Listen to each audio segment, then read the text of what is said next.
hey, can you help me here? You know what I'm saying? Like, it's an unhealthy dependence, and Yeah. I feel bad for the pastors who is put in that situation because they saying I'm not God either.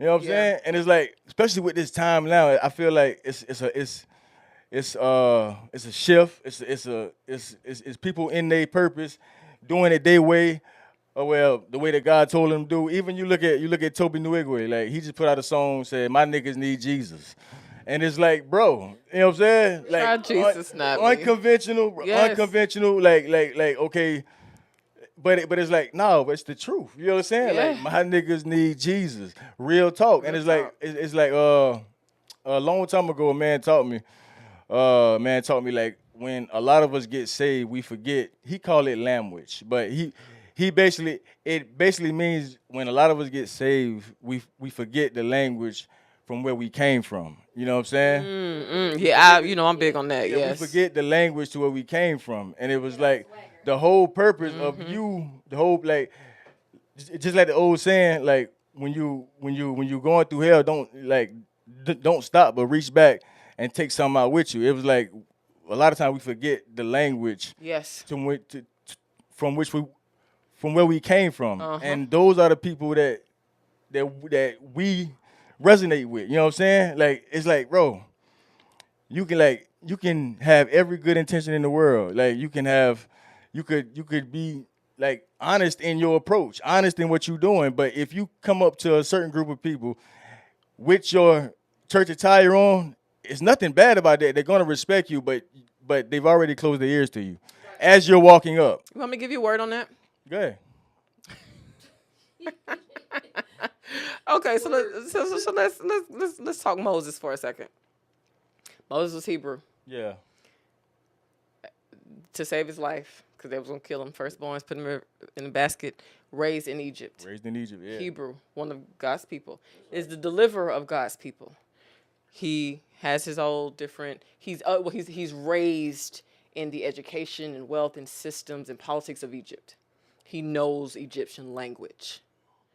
He has this whole moment. He has to go out to the wilderness by himself, burning bush and all this different stuff. And then God tells him, go back.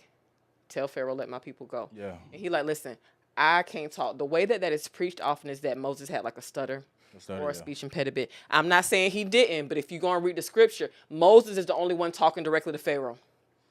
So I would submit a little something different about language. So he's like, listen, I can't go back and like I can't say that. Like, well, he's like, don't worry about that. He said, and also I will give you your brother Aaron. His job was to deliver the Hebrews, God's people, out of Egypt.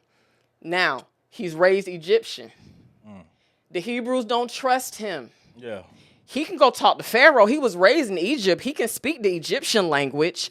But when he goes back to the Hebrews to say, I'm the one to deliver you, who's going to translate for that? You got to get somebody credible. Yeah. So let me bring in Aaron, yeah. who is your brother, who can talk to. So basically, it's like, I can deliver you. I can talk to the world. I can negotiate for you. But like, I can't speak this church speak that y'all speak. I don't know this church speak. Right. But I do know how to negotiate this let my people go deal at the prompting of the word of the Lord. Yeah. And so I personally don't believe that there was anything wrong with Moses' ability to actually form words and produce language, but he was raised in Egyptian language, and that is what was keeping God's people in bondage. So he needed somebody who spoke the language, but he was like, I can deal with Egyptians. I can't deal with the church people that I'm called to deliver. So God's like, don't worry, I'm gonna send you somebody that can help you cut through that church speak.